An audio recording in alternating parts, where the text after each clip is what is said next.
President Traore, Captain Assimi Goïta, and General Tchiani have been under attack from Western media since they came to power. The reason is not because they are military leaders. It's simply that they have disrupted the old geopolitical order where Western influence in Africa was dominant. These media houses have been trying to create the narrative that these military leaders are bad news for their countries. However, the three leaders recently launched AES TV to counter the fake news published by Western media. But how did they do this? And will it be effective in countering fake news? Let's find out. To commemorate the one-year anniversary of the formation of the Alliance of the Sahel bloc, the military leaders of Mali, Niger, and Burkina Faso decided to launch their own web television. The purpose of the web TV is to fight the information war launched by Western media against the three leaders. This announcement followed the closure of several French media outlets, including France 27 in the three countries. According to an official of Mali's Department of Communication, the AES bloc is faced with disinformation campaigns, and thus, Burkina Faso, Mali, and Niger have decided to take the lead by creating a new communication platform. The web TV is part of a broader strategy aimed at strengthening the credibility of the AES on the international scene. In simple terms, the military leaders of Niger, Mali, and Burkina Faso are fed up with the narrative constantly pushed by Western media, which has made many in the international scene regard them as bad news. So, the formation of web TV is an attempt to change the narrative in the international scene and to ensure that their voice is heard. In a separate statement, Traore, special advisor to Mali's Minister for Communication, said, "Right now, everything is set and ready. We are waiting for leaders to officially launch it." But even before this time, Mali's President Assimi Goïta had announced the launch of a new AES television station in one of his addresses to the AES Confederation. Following the announcement, a common communication strategy roadmap was established by the ministries of the AES member nations in August 2024. Directors of news agencies of the alliance had met to elaborate a common communication strategy some 3 months ago.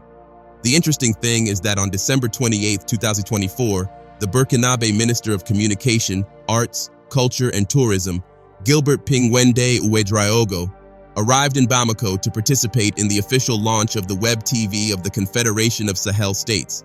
This means that it took less than 3 months following the announcement of the proposed launch for the web TV to be formed. This is remarkable, and it shows that when African countries unite together for a common purpose, it will be achieved.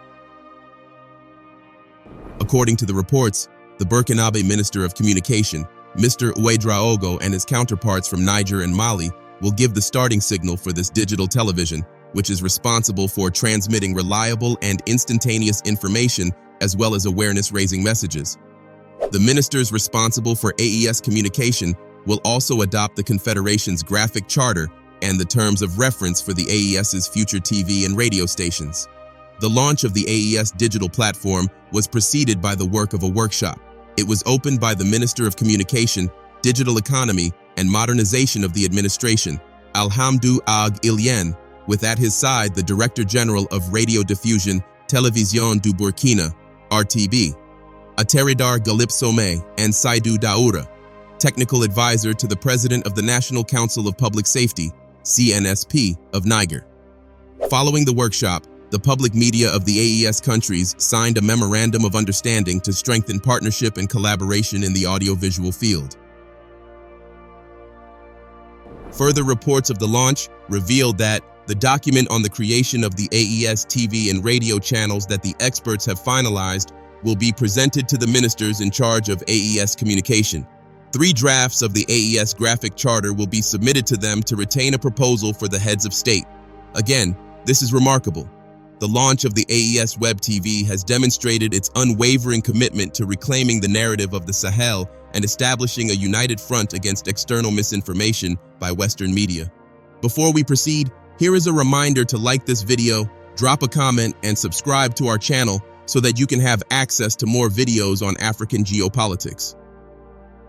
Now, as we said at the beginning of this video, the 3 leaders of the Sahel have been under attack from Western media since they came to power, and it's not because they are military leaders. If this were true, then we would have seen similar reporting styles against the military leaders of Gabon, Guinea, and Chad. The fact is that the military leaders of Mali, Niger, and Burkina Faso changed the geopolitical order of the Sahel region. As you know, the West, including France and the US, was the dominant force of influence in the Sahel region before the wave of coups occurred. However, after the wave of coups, the leaders who emerged were different from the previous civilian puppet leaders. These leaders were passionate, patriotic, and concerned about the interests of their countries. This is why they distanced themselves from the West and turned to more profitable partnerships with non-Western leaders. Their actions resulted in the diminishing influence of France and the West in general in the region. But that's not all. Their actions have also prompted other countries, including those who were once puppets of the West, such as Chad and Senegal, to follow in their footsteps. Of course, the West was not happy with the new development and decided to launch a misinformation campaign against them. This is ironic and hypocritical, given that the West has been hailed as the champion of freedom and justice. Now, the use of Western media to create a false narrative about the three countries is the reason why Mali, Niger, and Burkina Faso suspended some Western media.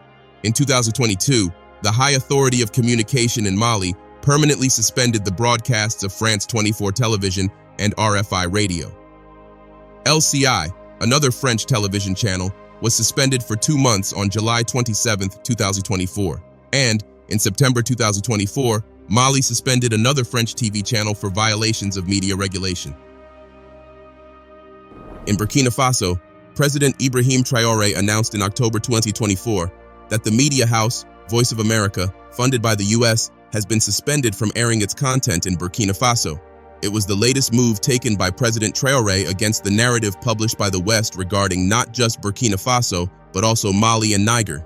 Traore decided to take the measure following the broadcast of a controversial debate on VOA on September 19, 2024, in which participants commented on the security crisis in Burkina Faso and its neighboring countries.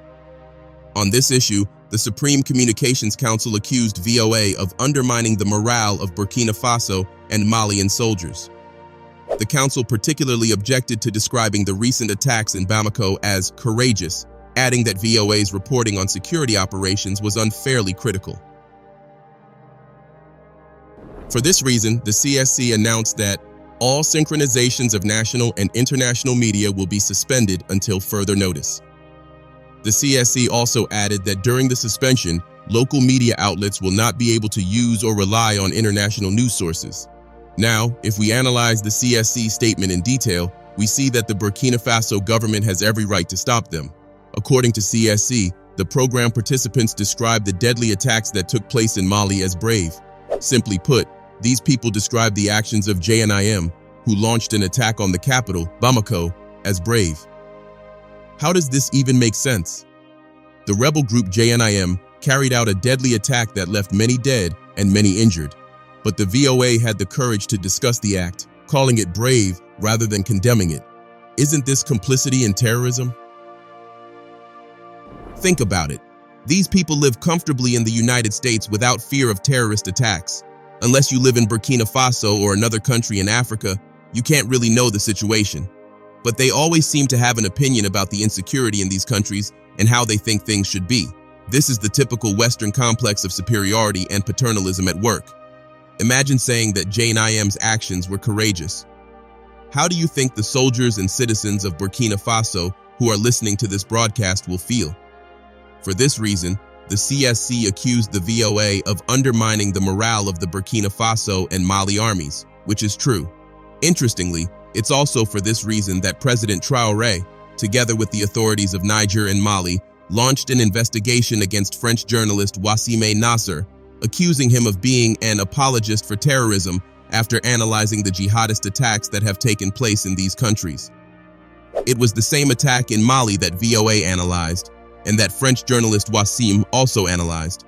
The difference, however, is that Wassime provided a detailed analysis of the attack. Wassime is a security expert who regularly comments on the Islamist insurgency that began in Mali and has since spread across the Sahel. The man may be based in France, but somehow he was able to provide a detailed analysis of the attack in Mali, including the location of the attack, the attacker's targets, and the total death toll. First, this is suspicious. Secondly, Wassim's analysis of jihadist attacks reflects the usual Western media coverage of insecurity in the Sahel. But what does this representation look like? Since the military leaders of Mali, Niger, and Burkina Faso came to power, the way Western media talk about insecurity and terrorism in the Sahel has changed. Before the military leaders came to power, Western troops, especially France and the United States, were stationed in these countries, a presence ostensibly aimed at fighting insecurity. The record clearly shows that their presence did nothing to mitigate the crisis, but rather increased it. But the Western media did not highlight this fact at the time. Instead, they focused on the rebel attacks and the limited success of the Western forces. However, once the military leaders assumed power and sent in the Western forces, the Western media coverage changed. In all articles and publications about the security situation in the Sahel, the military leaders have always associated the increase in rebel attacks. The current Western media coverage is that the presence of the military leaders and the absence of Western forces is leading to the increase in rebel attacks. They also make sure to mention that the military leaders are struggling to combat the insecurity that comes with the expulsion of the Western forces. The reason is to convince the people of these countries that the military regime is evil and not competent enough to resolve the crisis. And this will create unrest and dismay among the people of Mali, Niger, and Burkina Faso, which will eventually lead to the overthrow of the military regime. With this in mind, it is completely understandable why President Traore had to take the decision to suspend not only VOA, but also other international news media reporting on the deteriorating security situation in the Sahel. It is also understandable why the people of Burkina Faso had to storm the U.S. Embassy to protest against the abhorrent publication by the New York-based Human Rights Watch. In February, HRW released a damning report on how Burkina Faso forces killed 223 people, including children, in 2 villages. When we hear such things, especially about Captain Traore, who is respected by many, doesn't it create a distorted image of Traore and Burkina Faso? Of course it does. This news makes us feel that Traore may not be who we think he is, and that is exactly the narrative the West wants to spread. Spreading the narrative that the Burkina Faso military is incompetent and in need of foreign intervention would create unrest in Burkina Faso and abroad, leading to demands for a change in leadership and pressure on the government to accept Western aid. Fortunately, the people of Burkina Faso refused to accept this narrative and decided to protest. Hundreds of Burkina Faso citizens gathered in front of the U.S. Embassy in the capital, Ouagadougou, to protest U.S. allegations that the Burkina Faso military committed human rights abuses against civilians. After Human Rights Watch released its report, the US and UK called on the Burkina Faso military government to thoroughly investigate the alleged killings. In a statement, the US and UK government said, "The US and UK governments are deeply concerned by reports of the massacre of civilians by the Burkina Faso military in late February. In response to these allegations, Burkina Faso citizens, consisting of shopkeepers and civilian employees, mobilized by the National Patriotic Citizens Watch Coordination Association, decided to gather in front of the U.S. Embassy to express their displeasure. According to the protest organizers, footage from the protest showed citizens holding signs that read, "We, the sovereign people of Burkina Faso, call on you to leave our territory and focus on Gaza and Ukraine," protest spokesman Soumaila Nana said. It was astonishing that the US and the UK were fooled by false accusations that the military had committed civilian massacres. Another speaker, Mahamadou Ouedraogo, said, "We came to convey a message to the American people to stop these accusations against the US military, who are risking their lives to defend the country. Where are these human rights defenders when terrorists are massacring our populations? What are they doing?" This is a very good question. While the US and French troops are ostensibly fighting the insecurity in these countries, these so-called analysts never analyzed how the death toll rose under their watch or how terrorism spread in their presence. But now that the Western powers have been driven out, the Western media sees the need to analyze the insecurity and even describes their actions as courageous. It is clear that this is just propaganda from the West to change the narrative of the military junta that dared to drive them out. For this reason, President Traore's move to shut down the Western media is highly welcome. However, Western media has described Traore's move as a suppression of free speech. But guess what? The United States did the exact same thing that Traore did a few months ago when it banned the Russian media house, RT, not just from the US, but also from Africa. You see, African countries have begun to distance themselves from the West and turn it non-Western countries, including Russia. For some reason, the US thinks that the reason why African countries are doing this is because Russia is spreading false news about the West in Africa.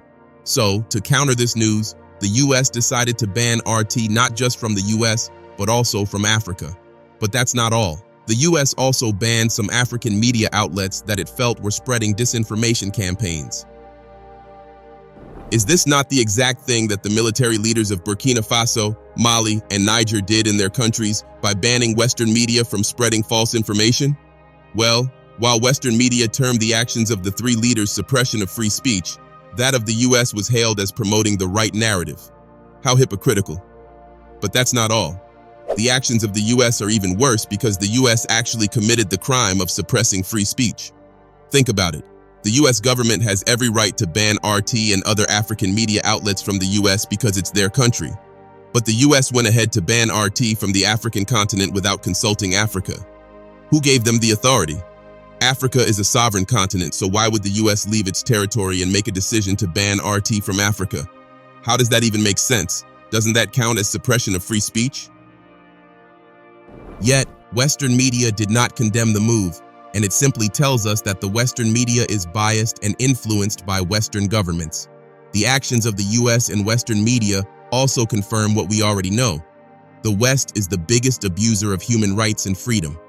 The West only thinks about human rights abuse when it comes to other nations. Anyway, this is why we say that the Sahel is fortunate to have the presence and leadership of President Traore, Captain Assimi Goïta, and General Tchiani. These leaders are exactly what the Sahel and Africa in general need to prosper and break free from the shackles of the West. What are your thoughts? Let us know in the comments section below. Don't forget to like this video, drop a comment, and share.